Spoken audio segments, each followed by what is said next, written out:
تاني ابيسود في انتايتل شات. انا رامي واللي هناك ده عمر، والنهارده معانا سبيشال جيست، معانا دكتور محمد. اهلا اهلا. ممكن بقى انترودكشن سريع كده تقول من هو دكتور محمد؟ لا عادي، انا دكتور صيدلي دفعه 2000.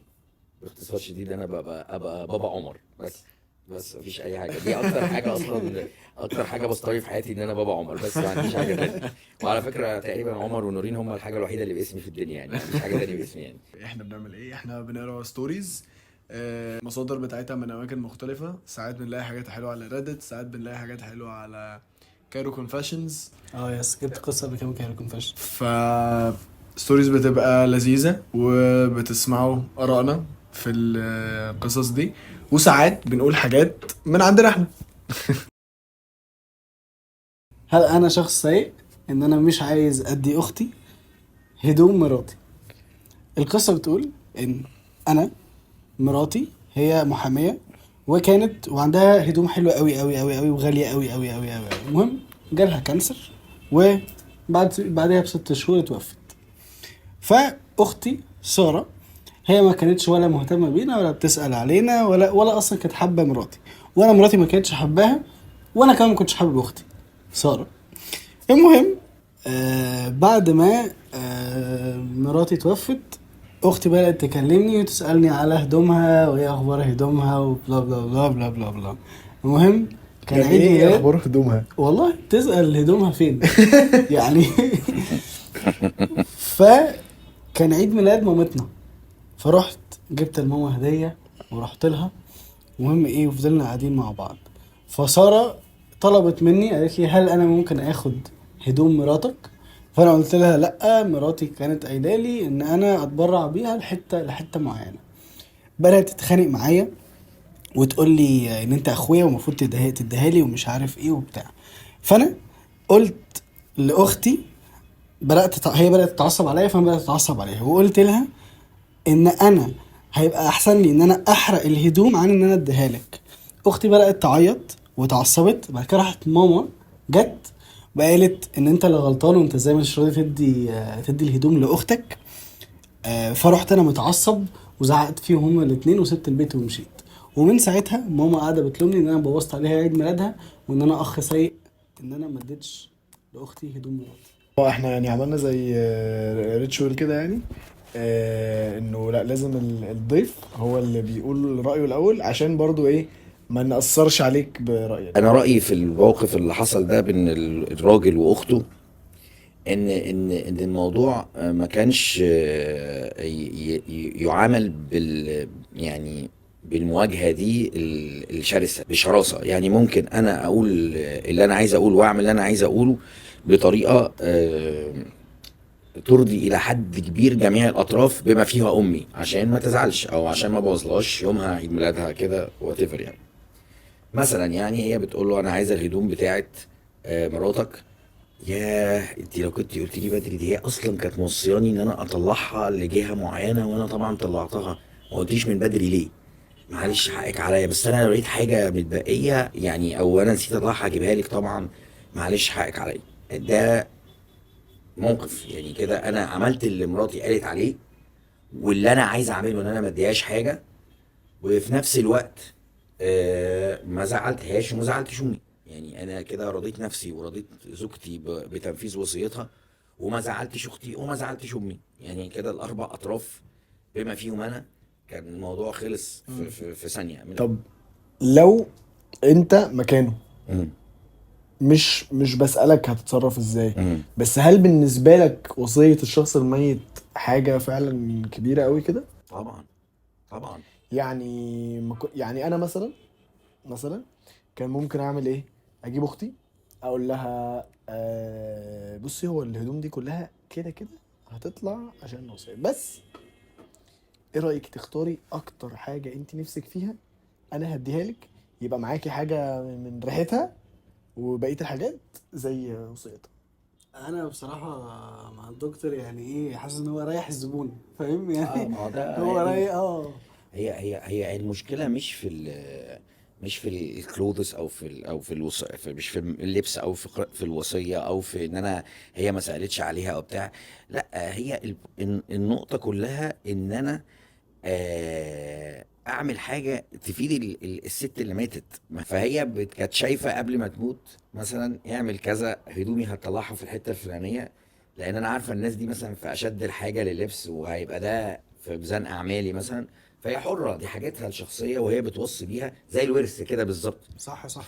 اللبس في الحاله اللي احنا اتكلمنا فيها او في القصه اللي احنا حكيناها دي كانت تعتبر بمثابه ورث الست اللي اوصت بيه ان يروح لجهه معينه.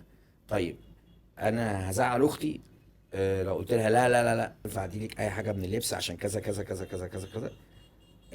هنا بقى بنقول ان احنا ممكن نرضي الطرفين. نرضي الطرفين، بس من جهه تانية، يعني من منظور تاني، ان احنا دي مثلا جبر الخواطر، ان احنا مثلا ما نزعلش الاخت بحيث ان دي صله رحم، وما نزعلش اختي امي في اختي. يعني يعني زعل الام هنا هيبقى زعلها على بنتها ان هي اتكسر بخاطر. لا، انا اكبر بخاطر امي واكبر بخاطر اختي واقول لها معلش حقك عليا، انا ما كنتش عارف ان انت عايزه منهم حاجه، بس هي كانت موصيه كذا، فلو كنت انت قلتي لي قبليها كنت انا اديتهم لك، او كنت اديتك تنقي الحاجه اللي انت عايزاها، والحاجه التانيه كنت طلعتها، بس معلش حقك عليا، لو لقيت حاجه طبعا هجيبها لك، انت احنا عينيا ليكي ومش عارف ايه. يبقى انا كده الاطراف الاربعه بما فيهم انا شخصيا مرضي. مرضي. ايوه بالظبط. فانا كده نفذت الوصيه، ما زعلتش امي، ما زعلتش اختي، رضيت نفسي لان انا كنت زعلان من بس اختي. انت شايف انه 100% اللي هو عمله ده مش انت اللي كنت، مش ده اللي انت كنت هتعمله. لا، اللي عمله يعمله، انا قصدي التصرف، الطريقه اللي هو اتعمله بيها. الطريقه اللي هو رد بيها على اخته، لان انت بالظبط. خلاص انت عملت الوصيه، خلاص نفذتها، ما فيهاش رجعه، والكلام خلص. صح. فانت بقى طريقه التعامل مع الناس هنعتبر دي جبر الخواطر، بر الوالدين، صله الرحم، تنفيذ وصيه الميت، عملت كل حاجه، عملت اول ان وان. صح. بس فده رايي. رومي ايه رايك؟ اي اجري، يعني فكره ان هو ايه يريح الزبون كانت هو البيرفكت سولوشن يعني. بالظبط. بس بقى هل هي بس الفكره، انا بقى عايز ابص لها من ناحيه تانية خالص. ماشي؟ هو الست اللي عايزه تلبس لبس اللبس ده ايه اللي بيحصل جوه دماغها؟ ما هو لبس غالي بقى، يعني هي يعني هو بيقول لبس غالي اللي هو شي كانت افويد، هي اخته مش هتعرف يعني فاهم، لو مش هتعرف حوشت- في عمرها تشتري اللبس ده. آه. بس ان انا ابقى عارفه ان ست وصت ان ما حدش يلبس اللبس ده وانا اقوم لابساه لا وخلي بالك هي قالت واتضايق ان لا، وهي قالت خصوصا مش اختك، هي مش بتحبها. اه لا، بغض النظر، ما هو ما ينفعش انت تشيل ناس من بعض، حتى لو الناس دي حد فيهم طرف فيهم مات، ما ينفعش تعمل أيوة. كده. صح. ما ينفعش تنقل كلام. يعني دايما الراجل يقول لك ايه اللي بينقل الكلام ده للست، وخصوصا أيوة. لو كلام وحش. ودايما الستات البلدي بتوع زمان يقول لك ايه، ما شتمك اللي بنبلغك، يعني اللي بيبلغ الشتيمه هو اللي اصلا يعني مصدر الشتيمه، مش اللي شتم نفسه، او اللي أو مصدر الكلام السيء يعني. انا اعذر الاخت ان هي عايز تلبس لبس شيك، دي غريزه عند كل البني ادمين، ان انا عايز ابقى في احسن حالاتي قدام الناس. دي ان الله جميل يحب الجمال، دي غريزه في البني ادم، عمرك ما هتعرف تغيرها. زي مثلا كده ان الاب دايما عايز ابنه يبقى احسن منه، ما ينفعش تغير واللي مش كده بيبقى مش على الفطره. يعني ده مش يبقى مش طبيعي. يعني مثلا مش عايز اخش برضو في تفريعات، دايما الاب الزملكاوي عايز ابنه يبقى اهلاوي، ليه؟ عشان عايز ابنه يبقى احسن منه. فدي غريزه مش غصب عنه يعني. ماشي. فاينل فوت، هل هو غلطان ولا مش غلطان؟ انا شايف بصراحه لا، هو كشخص هو ما عملش حاجه غلط. لكن زي ما بابا قال انه لا، كان لازم يعملها، كان لازم يقول الكلام ده بشكل مختلف بس. اجري ما اعتقدش ان هو غلطان. وبابا لا، هو غلطان في في الطريق، في كيفيه اداره الامور او اداره الحوار بس. ايوه. بس لكن هو ما اتخذش قرار خاطئ ده. لا، قرار مش خاطئ، ولكن اداره الامور وكيفيه اداره الحوار مع الاطراف التانية اللي بالظبط. موجوده هي اللي غلط، او كانت تدار بشكل احسن من كده يعني. اكشلي احنا ممكن ناخد، انا عندي قصه بس عايز الاول اسال بابا على حاجه. يعني ده كان على سب ريدت اسمها اسك من، تمام؟ الراجل بيسال يا جماعه، هو ايه اكتر مكان معزول في الدنيا ممكن اروحه عشان انا حاولت اسلم على واحده ست وعملت لي كده قدام الناس. هو من كتر الاحراج دخل يسأل الناس: يا جماعة انا محرج جدا، جاي اسلم عليها في مكان شغل، وعملت لي كده وما رضتش تسلم عليا. هو عارف انه عادي ده من حقها، بس هو محرج جدا جدا جدا. فحبيت اسالكم السؤال اللايت ده في النص: هو انتوا بتتصرفوا ازاي في موقف زي ده؟ حد اتحط في موقف زي ده قبل كده؟ اه انا كتير. طبعا أنا كتير جدا جدا جدا. انا كتير جدا يعني. لا يعني حاسس ان هو الموضوع ان هو مضايقه ده يجيت اوفر يعني يا حبيبي، يعني الموضوع مش ما يضايقش للدرجه دي يعني. الموضوع طبيعي وبيحصل كتير. لا انا فمش شايف ان هو في حاجه زي كده تضايقه او ان هو يتكسف او مش. طب هو ايه التصرف الصح لما حد يعمل كده؟ ايه اللي انا بعمله ان انا بقلبه جوك يعني. بالظبط. ايوه ايوه انا بالظبط. بمسك ايدي وبسلم على نفسي عادي يعني، ولا اي حاجه، ولا كأن حاجه حصلت يعني. آه، انا دايما رايي في الموضوع ده، هي الدنيا مش هتقف على حد. بالظبط اكيد هلاقي حد اسلم أيوة عليه. بالظبط. عايز اقول لك بقى اكتر حاجه مضحكه في الكومنتس بقى كانت ايه. الناس قاعده بتقترح عليه اكتر اماكن معزوله في الدنيا. في واحد بيقول له في جزيره اسمها بوينت نيمو، دي على بعد 1000 ميل.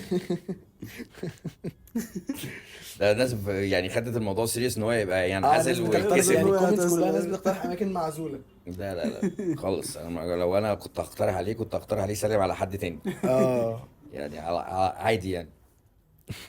انت رايك ايه يا عمر؟ انت ما قلتش رايك. انا اتحطيت في الموقف ده، يعني في الفتره اللي انا اوعى عليها اتحطيت في الموقف ده 3 مرات في حياتي. يعني انت عديتهم. 3 مرات في حياتي اللي انا اوعى عليها. بطلت اسلم على بنات. يعني بطلت اسلم على بنات انا، او يعني أو اي واحده ست انا ما اعرفهاش، لو هي هتمد ايدها هتسلم. هسلم عليها. فاهم. اتعلمت الادب، خلاص انا مش هحط في الموقف ده تاني. بس وهتلاقيني دايما بلاج يعني في اي بروفيشنال سيتنج اللي هو كمان. اسلم ما اسلمش. لا ولا هسلم. مساء أيوة. الخير، هتمد ايدها هسلم، ما مدتش ايدها ان شاء الله تفتكر ان انا ما بسلمش، مش موضوعنا. فاهم بس ماشي. فاهم. لا بس انا عايز اقول لك على حاجه، ولا بلاش. اصل انا دايما كده يعني، انا دايما اخد الريسك، ما بعملش زي عمر. انا باخد الريسك، انا باخد الريسك. انا ايوه ما اديش فرصه لحد يعني هو اللي يديني انا ابقى صاحب الرياكشن، انا دايما ابقى صاحب الاكشن. ايوه انا بعمل كده. عمر في السيف اوكي. سايد. دي دي حاجه حلوه جدا حاجه على حلوه فكره. جدا جدا جدا. بس عشان انا هو يعني بيحصل له بيحرج. لا أيوه. بلس انا بقابل ناس كتير جدا. اه انا بقابل أيوه، بيرنتس. والبيرنتس. بقابل parents، اولياء صح، امور صح. كتير جدا. فهي الموضوع مش مستاهل بقى ان ايه فاهم. نجرب بقى. صح فاهم. صح صح، لا انت صح. الريسك ما ينفعش في الحاله بتاعتك. بالظبط. احكي لكم بقى قصه. احكي لنا قصه. طيب هي قصه عموما. انا قريتها. هي سوري، القصه نزلت من 3 ساعات. اوف. قصه يعني فريش. لسه طالعه من الفرن، صبحه. حلو. لسه متعلم كلمه صبحه دي امبارح.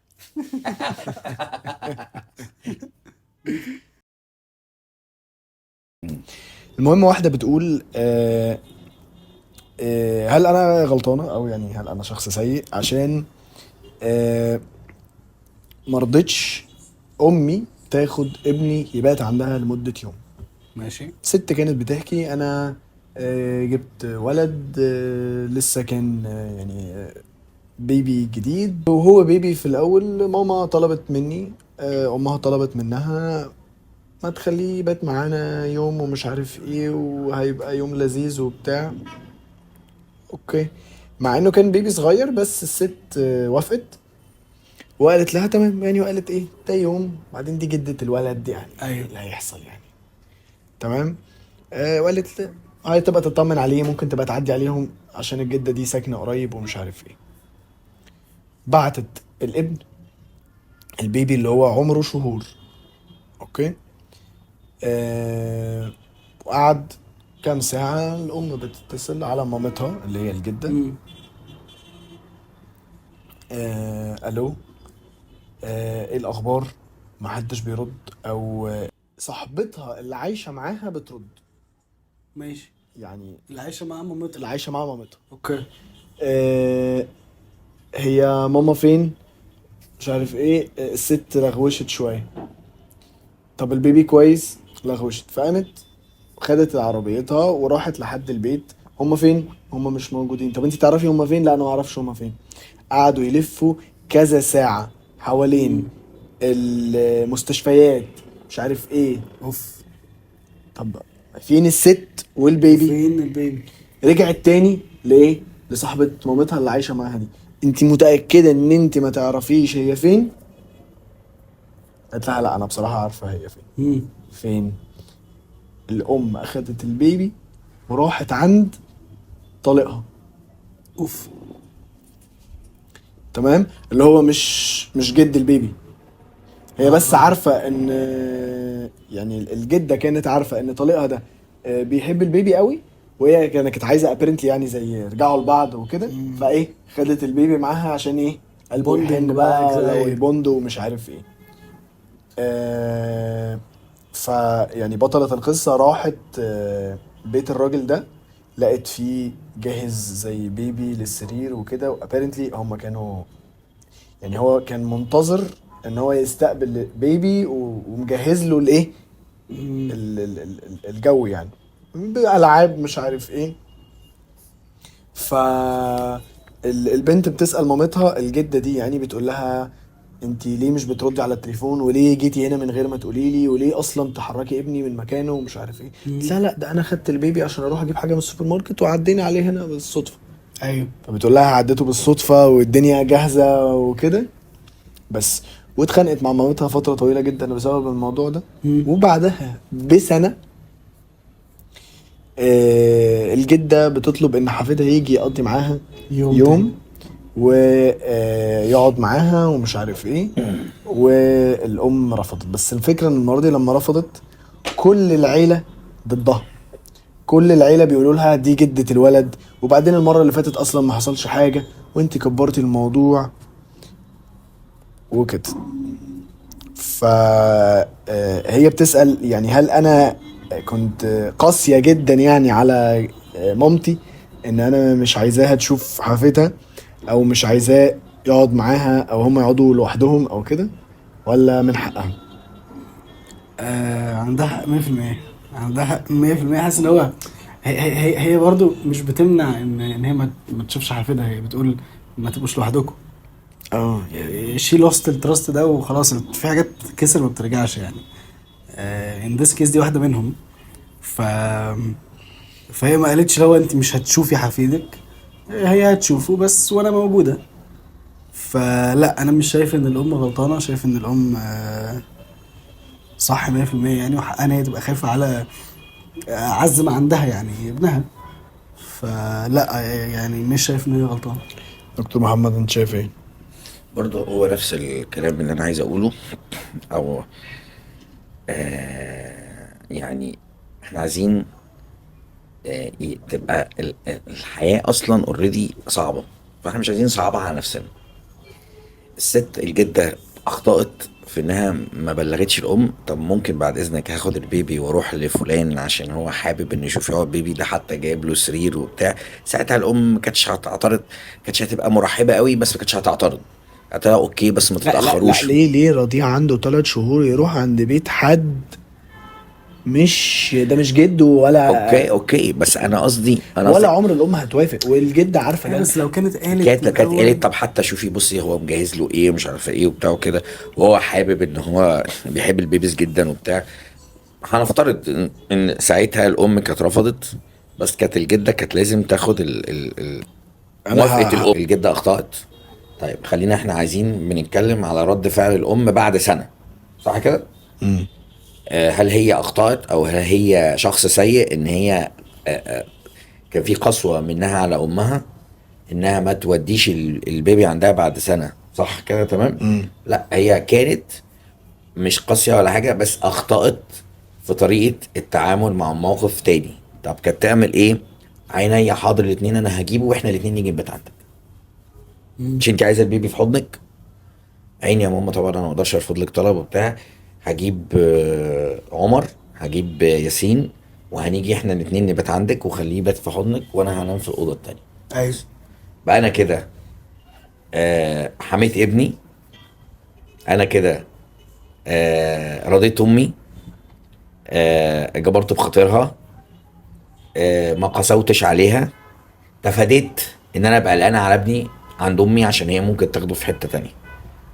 فدي برضو الفكرة اللي قلنا عليها، ان هي ايه، ان انت ترضي الزبون.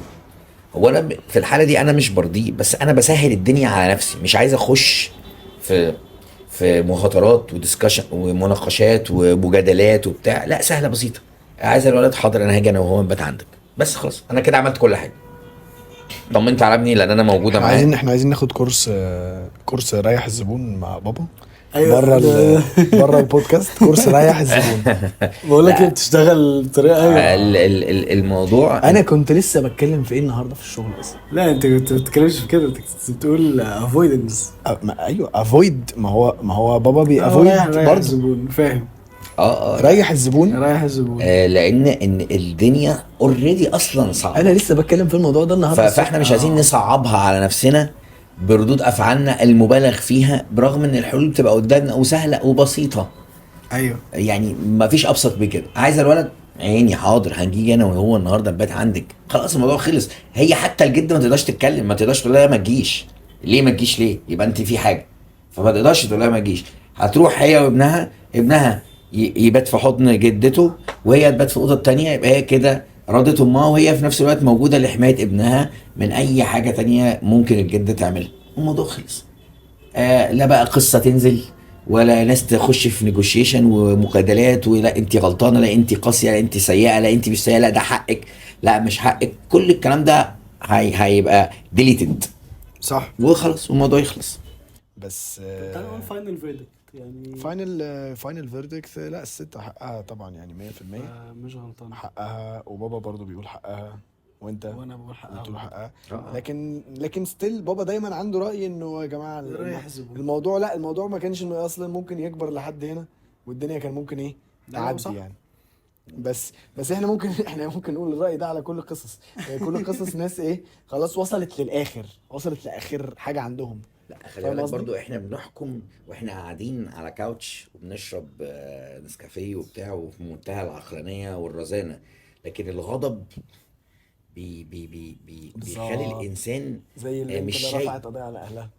بالظبط كده. الغضب بيخليك مش شايف. لو مش عارفين القصه دي شوف روح الحلقة الابيسود اللي فاتت. أيوة. زي كده.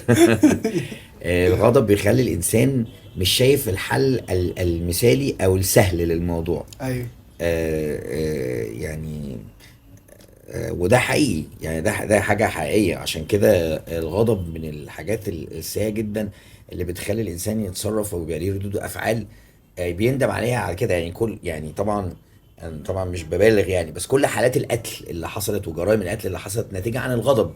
وبعد ما بيحصل الجريمة القتل، القاتل أو اللي ارتكب الجريمة بيقعد يندم، يقول انا يعني انا عملت كده ازاي، او انا كان ممكن اسهل. وكان في حاجه مضحكه يعني، قصه يعني انا سمعتها كده يعني ان شورت يعني كده باختصار شديد. 2 نزلاء في سجن واحد يعني. اوكي.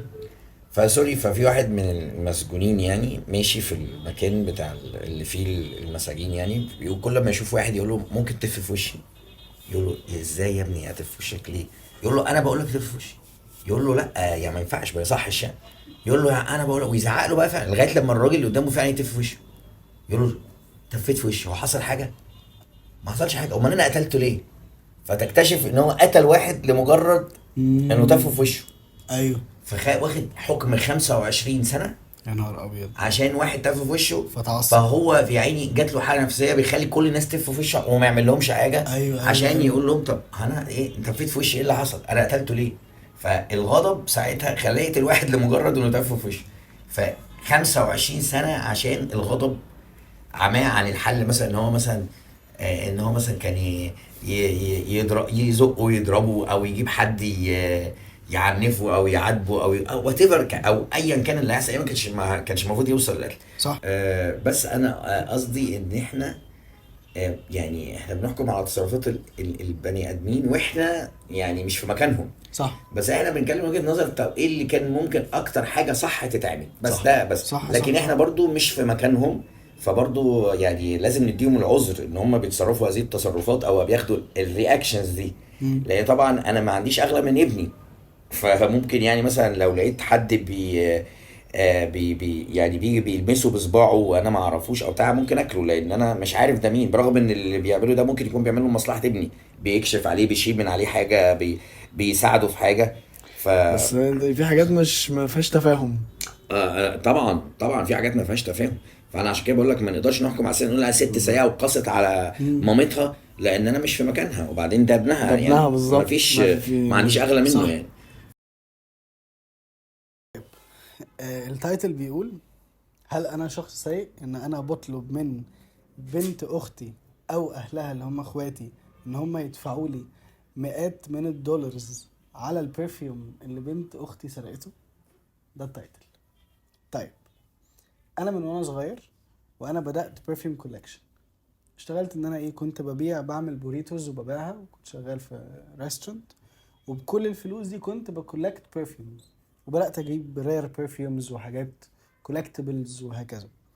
المهم كبرت والكولكشن دي فضلت تكبر معايا لحد ما بنت اختي عندها 17 سنه كانت بتجيلي البيت كتير، والموضوع بدأ يزيد ان هي كل يومين 3 عندي في البيت. وكان الاكسكيوز بتاعها ان انا عايز اقابل الكلب بتاعك وعايز امشي الكلب بتاعك. لحد ما في مره اكتشفت ان هي عامله برايفت انستجرام اكاونت وعامله لي بلوك منه، والانستجرام اكاونت ده بتبيع عليه البرفيومز اللي في الكولكشن بتاعتي، وان هي بتاخد سامبل صغيره تحطها في جار صغيره او يعني علبه بوتل صغيره وتبيعها بمارجن. فانا عملت ايه؟ دخلت على البيج، شفت كل حاجه هي سرقتها، جبت ورقه وقلم وكتبت سعر استيميشن لكل حاجه هي سرقتها والسعر بتاعها.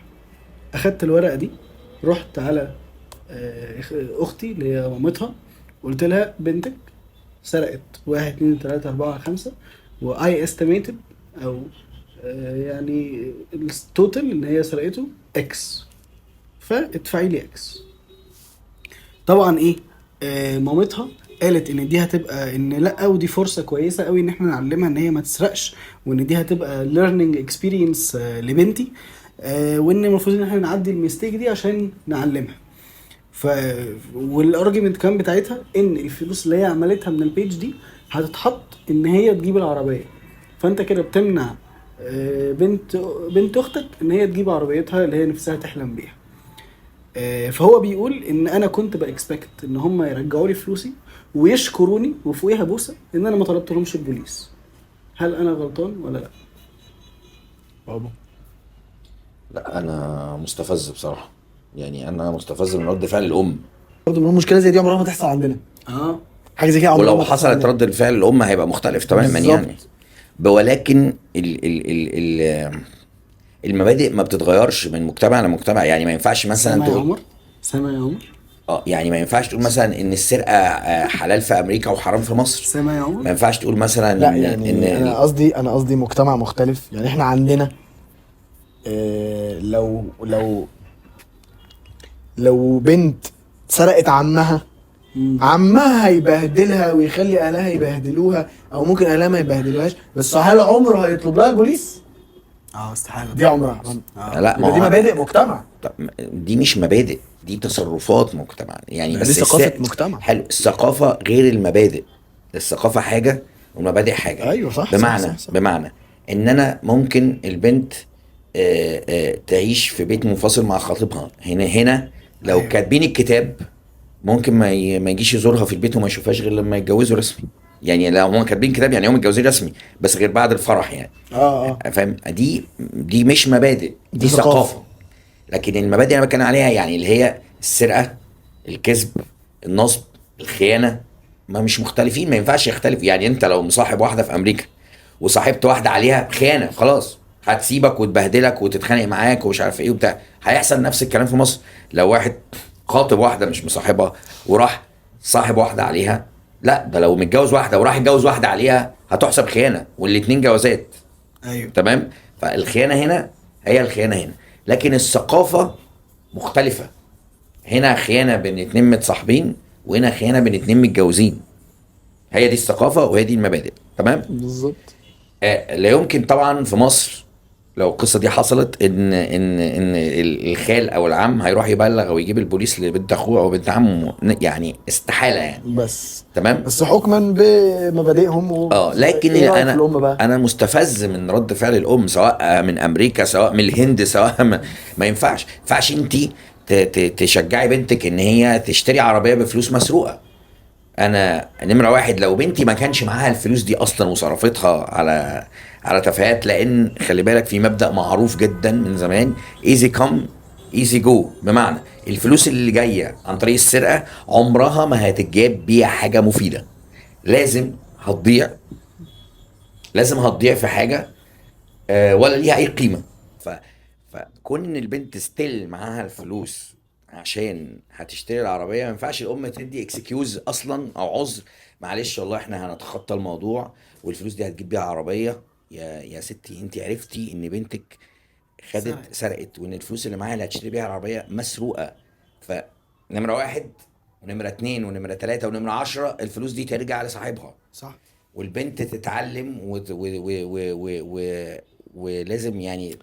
خلي بالك البنت معاها الفلوس، هم اهلها مش هم اللي هيدفعوا. أيوة، ما أنا هاخد فاهم. الفلوس الفلوس موجودة. هتعلموها، هم مش عايزين البنت تتعلم، لا تاخدوا طبعا. الفلوس صح. وعلموها. طبعا لا تجيب عربيه. هو شخص مش سايق وتصرف صح انه طالب بفلوس، وطالما كمان ان الفلوس معاها، ولو حتى الفلوس مش معاها اهلها كانوا ملزومين انه يردوا له الفلوس او جزء من الفلوس، او يقولوا طب حاضر احنا طبعا اسفين وبتاع وكده وهنحاول نرد لك الفلوس لو انا مش في مقدرتي او مش في استطاعتي ان انا ادفع، بس حاضر الفلوس دي عندنا احنا، ويهدوه يعني خلاص يعني باي شكل من الاشكال ان الفلوس دي عندنا احنا وانت عندك حق وما نقدرش نغلطك. لكن ما ينفعش اقول له لا والله احنا تخطى الموضوع وبعدين ما الفلوس دي هتجيب بيها عربيه يعني خليها عندك دم يعني يا لا، ما ينفعش. ازاي يعني اقول له كده يعني؟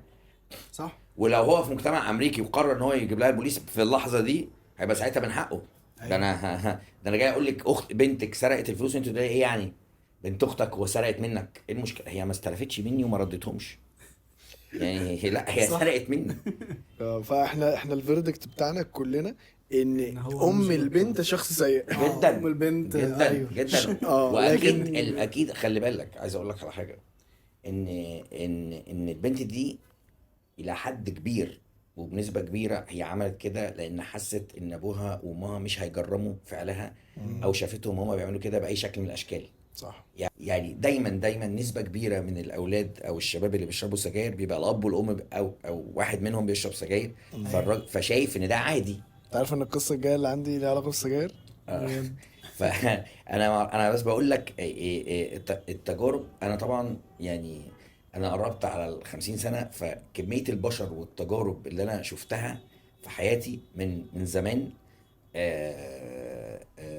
يعني كتيره. ده غير ان مهنتي انا مختلفه عن، يعني انتوا بتشوفوا مجتمعات معينه واعمار معينه ومتوسط اعمار معينه، وحتى على مستوى الشركات برضو بتشوفوا كاتيجوري معين من البشر. لكن انا حكم مهنتي كدكتور صيدلي، صيدليه كوميونتي فارماسي في الشارع، بتعامل مع كاتيجوريز مختلفه من البني ادمين بمشاكل مختلفه. انت اصلا كل يوم عندك ريدت ستوريز من دي. لا كتير. وبعدين انا عندي يعني الستوريز اللي انتوا بتقولوها دي، انا عندي قصص تتعمل افلام، افلام تكسر الدنيا. ممكن نبقى نعمل حلقه قصص محمد يسري. أيوة. لا افلام تكسر الدنيا، يعني حالات بشعه ما تقدرش تتخيل انها بتحصل في اي امال جاي بقى يقول يا جماعه انا انتوا لازم انتوا اللي تحكوا، انا ما عنديش حاجه احكيها. لا خالص. انا بدي الكومنت من رؤيتي المتواضعه وهو على راي مدحت شلبي. يعني ما عنديش من جبنه هو عنده جوه.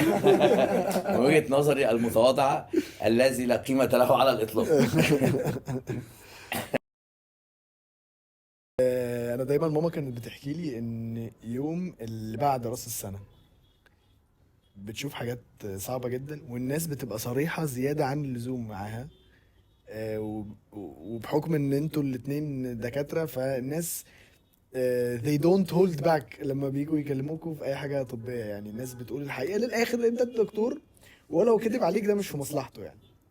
ف اكيد انت عندك قصص كتير ليها علاقه بالموضوع ده، بس دي هنعمل لها حلقه لوحدها. في ولد عنده 16 مش عايز سنه. حد يفتحني بس. في ولد عنده 16 سنه هو اللي كاتب القصه دي. تمام. بيقول ان هو راح للدكتور وكان عنده مشاكل ريليتد لنفسه. فالدكتور سأله قدام اهله انت بتشرب سجاير؟ فالولد قال له لا.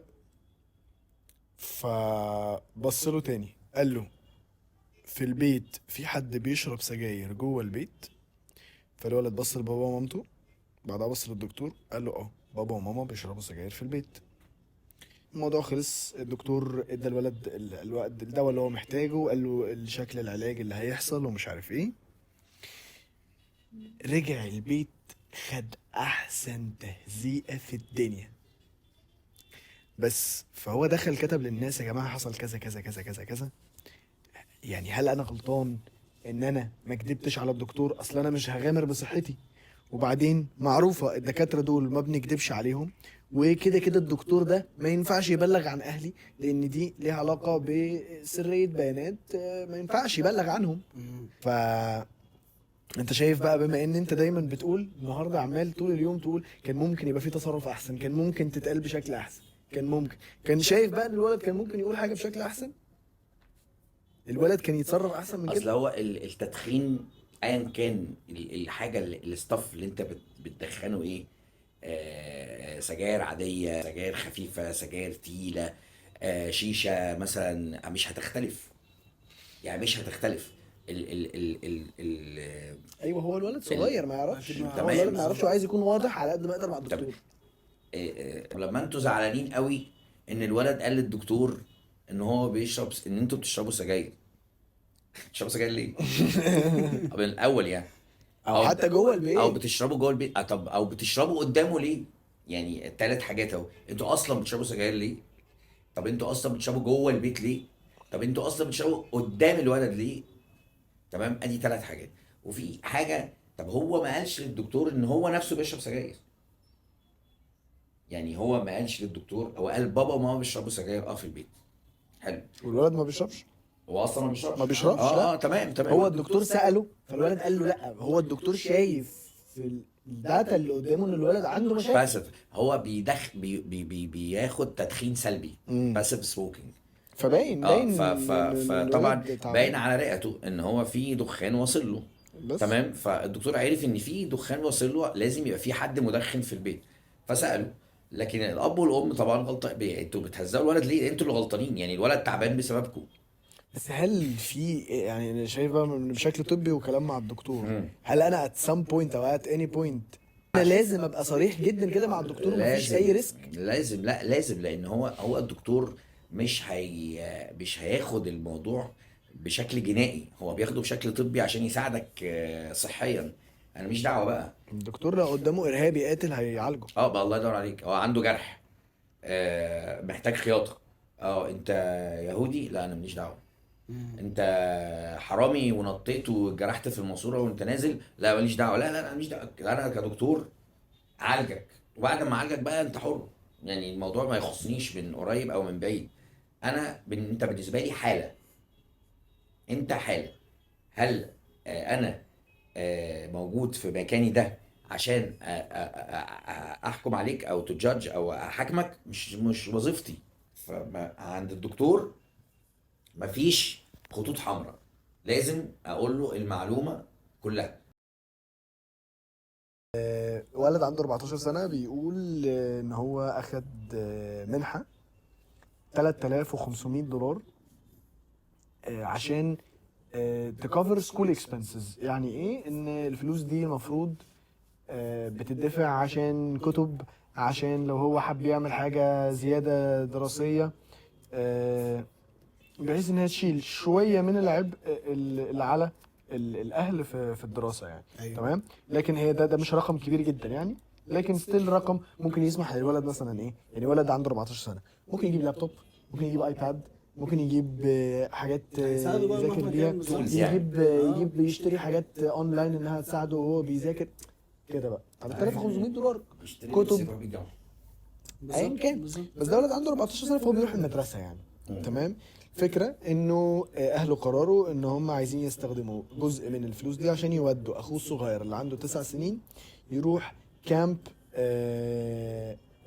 يعني ياخد فيه بقى حاجات روبوتكس وبرمجة وكده.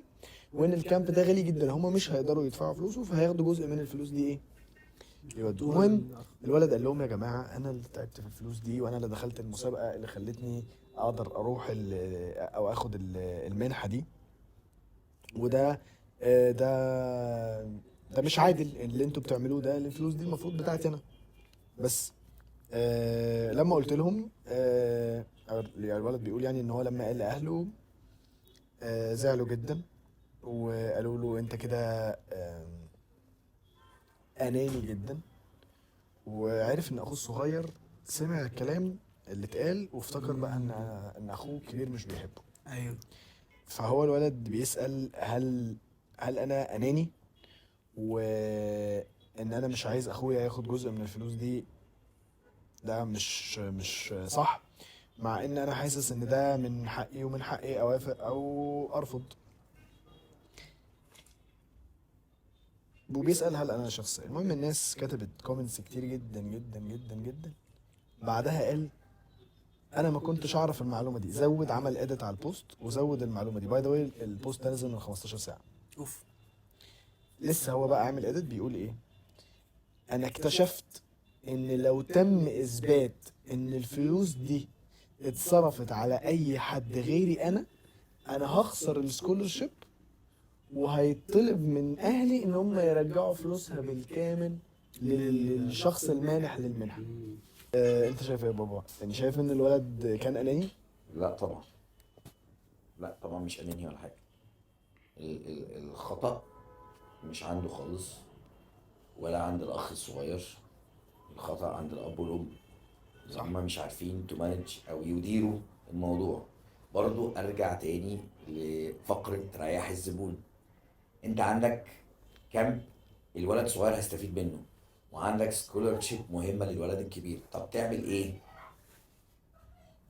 بعد اذنك يا اخ يا كبير، انا هقترض منك الفلوس دي اسبوع 2 3 لغايه لما الفلوس تجي، واحط لك فلوسك تاني مكانها. يبقى انت كده السكولرشيب شغاله، وانا وديت الولد الصغير الكامب ده. لكن انا ما ينفعش اخد منك فلوسك اللي انت تعبت فيها واقول لك شكرا انا هودي اخوك الصغير وانت البس في الحيط.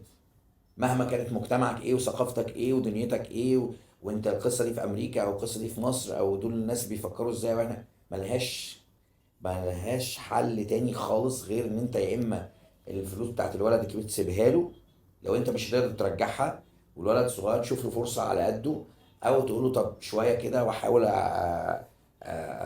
اوديك كامب تاني بعد كده، او احاول استلف من حد فلوس الكامب لو انت مصر ان انت توديه هيستفيد منه.